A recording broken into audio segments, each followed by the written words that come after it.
with the intellect, you can do the job against the Jews, against the Christians, against the communists, against every ism.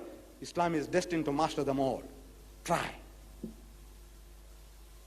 Number two, every time we go into battle with the Jews, we are not fighting the Jews alone. We are fighting America.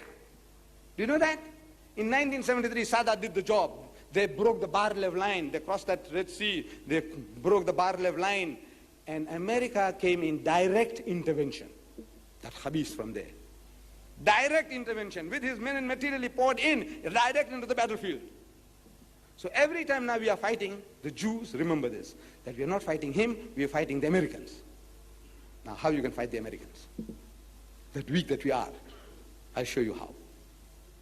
You see, Harry Truman, the deceased President of the United States, in 1948, he divulged a secret of how you can beat the American. He's telling you, but we don't catch. In 1948, Israel declared her independence.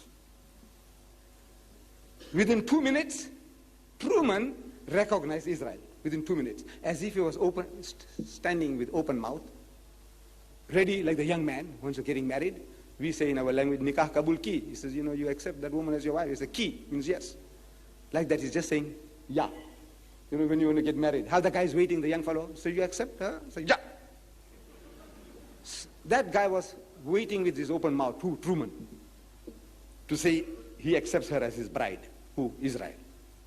So a reporter subsequently, at a press conference, asking him, he said, look man, what was all the hurry for?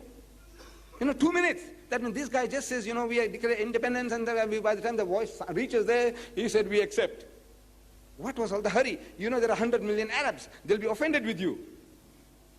So Truman said, there are no Arabs in my constituency. In other words, the people who voted me into power are the Jews. There are 6 million Jews in America. And through the Jewish vote, without the help of the Jewish vote, you can't make a headway. While I was in these Arab countries, the Gulf states, the Daily Gulf Times dated March 14, last month, 14. There's 1 month and 1 day ago, one day short of a month, 14th of March. Here is a cartoon in this Gulf Times newspaper. It shows a would-be president of the United States. He is marching to the presidential chair, the White House, and he has to pass through a maze of the Star of David. Beautifully portrayed. But now, what do you learn from that? That means no American president can ever become the president of the United States without Jewish support. Without going through the Jewish maze of the Jewish Star of David, nobody can become a president in the United States. You need Jewish help. The en bloc, 6 million votes. Right. So now to neutralize that, we need 6 million Muslims there, no? And you can't get them in. They won't allow any more Pakistanis, no more Arabs, no more Bangladeshis. No more. Under some special circumstances, one here, one there, half a dozen swallows don't make a summer. We want 6 million. How can you get 6 million in there? Impossible. But for the price of an AWAC, for the price of a fighter plane, you can win over, you can change, and you can convert 6 million Negroes to Islam. One fighter plane. Cheap, I tell you, it's cheap. I can't understand, why can't you think?